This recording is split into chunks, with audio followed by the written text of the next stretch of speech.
We're talking to the brand new chief. Hey! Chief. Thank you.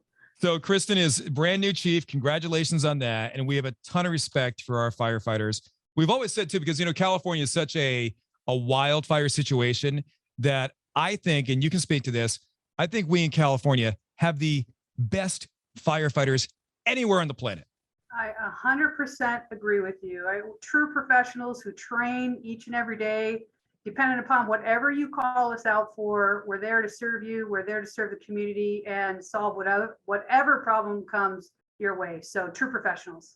Now, we have you on today, International Women's Day, but we would have had you on any day. Just kind of worked out in this respect. You are the first woman to serve as LAFD chief in the department's 136-year history.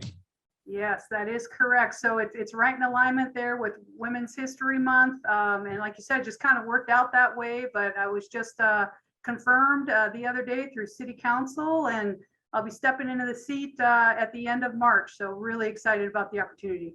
Chief, that's absolutely amazing. And I know we want to get to a point where that's not my statement anymore, where I go, it's the first woman to do this or the first woman to do that. And this is, you're breaking down that barrier. So those things will not be there anymore. We'll just say Kristen Crowley is the new chief of the fire department. Yeah, that's the goal, I think, with anything in regard to always, there's the first. I certainly will not be the last, but you just want to get to the time and the place where you're just Chief Crowley or whomever you are, and you don't have to put a gender or ethnicity in front of it. You're the most qualified candidate at that very moment. So we'll get there. And this is a big step forward, I think, for the city and for the fire service as a whole.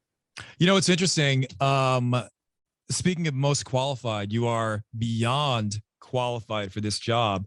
They sent over to us, maybe your PAO sent it over, I'm not sure, public affairs, but they sent over kind of notes on you and stuff like that. I really think they just sent your resume. Holy moly. They really did. Yeah. This is crazy. Beyond impressive. This looks like you're applying for a job at iHeart, what they sent over.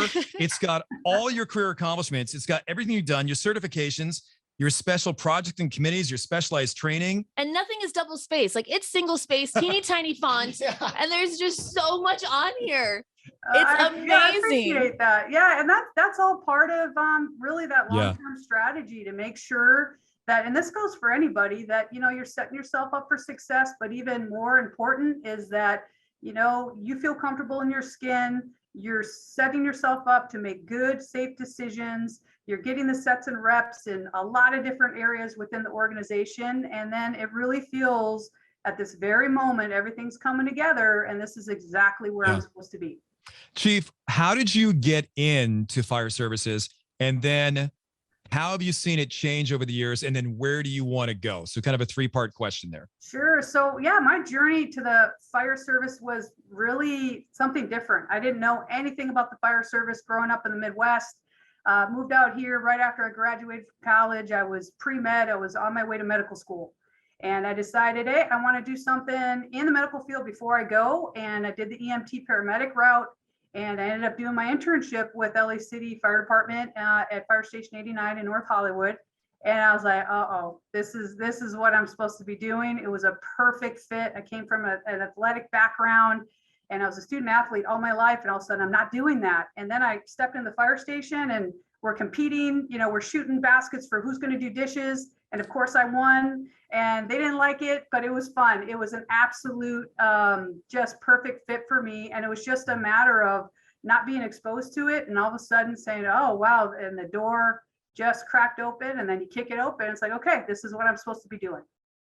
Now, where do you see the department under your guidance going? What are you going to be working on when you take over? Right. So we always have that continued priority of making sure that we're operationally ready, no matter what. Just like you're talking about with the fires, in which we have our brush fires. So with that, we got to be ready. We got to be ready for meeting the mission of the fire department. So that's first and foremost, and that big piece is staffing.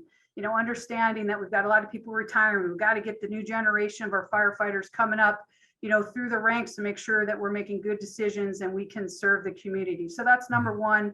Number two is it's a deeper dive into firefighter safety and health and well-being, in which I really want to pay attention to that part. Our firefighters, we're exposed to a lot of things, and on the behavioral health side, I want to spend a lot of time and effort exploring that to make sure, always asking our question, who's rescuing the rescuers, right? So that's important for us to take care of one another so that we can take care of the community. And thirdly, talk about work environment. We've got some work to do in regard to how we treat one another in the fire stations.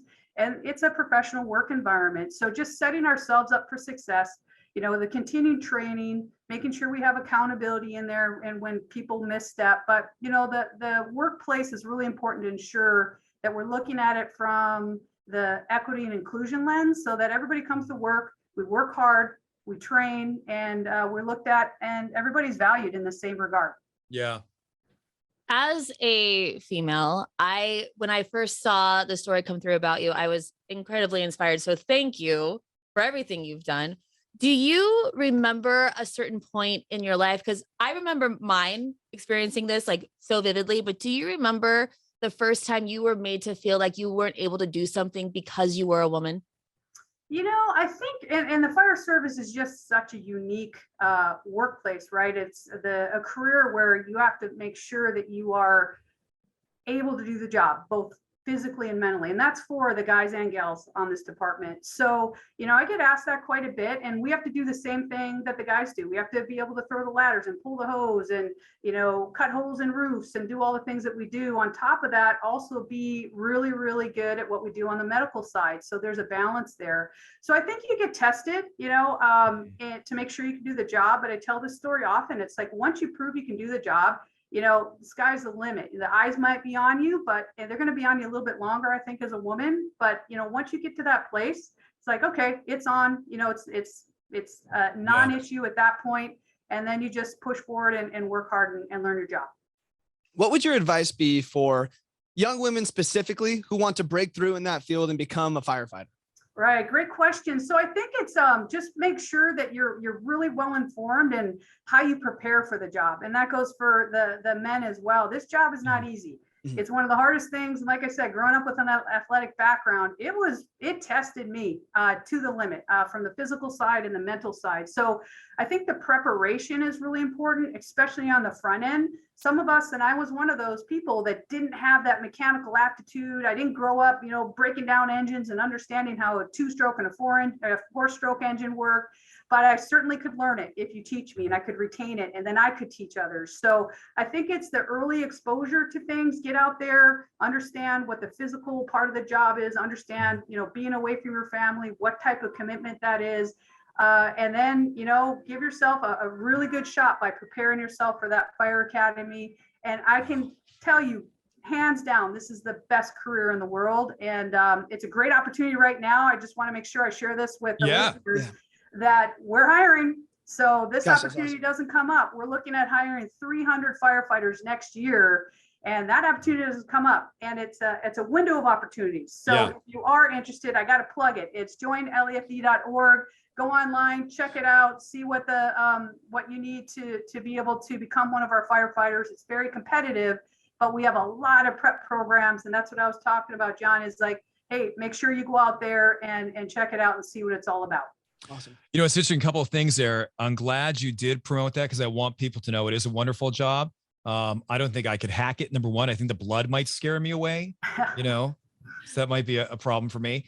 But it is so nice to have you on here. It is so nice to chat with you. Is there a mantra? Is there something that you have, a saying that guides you on a daily basis, an affirmation or something like that? I think it's just keep pushing. And that's just my personal focus and dedication to understanding, how to do the job, but more importantly, keep pushing and understanding what the needs of our people are, as well as the community, especially stepping up into this leadership role. So keep pushing, never become complacent has kind of been what I've lived my life by, but even more so stepping into the fire chief's position. I'll make sure that I listen, we support our people, support our community, and we get better each and every day. Are you guys still using the poles? Do people still slide down the poles? Yes, we do. We actually, the newer fire stations, we're not, actually, I take that back. We have a brand new fire station that actually has a pole from a 3rd story down. No, that's so scary. We're building them bigger so we can grow. But yes, it's funny. We actually have a training evolution with our probationary firefighters of how to properly slide the pole safely. Some of our newer fire stations don't have it. Some of them do. So Right. that's a skill. Hey, you gotta know how to slide a pole. Okay, so is that what we do when we come by and do a visit to the fire station? Would that Yeah, so we'll sign make waivers, sure we'll sign you're- all that. Well, we got to make sure you're tied in. We got, all the safety behind it so you don't hurt yourself. But No, I we'll- watched we'll Chicago support that. Fire. I know what to do. I've seen it. Oh, it's easy. It's easy. Don't worry about it. It's all good. You got it. Chief, what a pleasure. Thank you very much. Congratulations again, and please stay safe.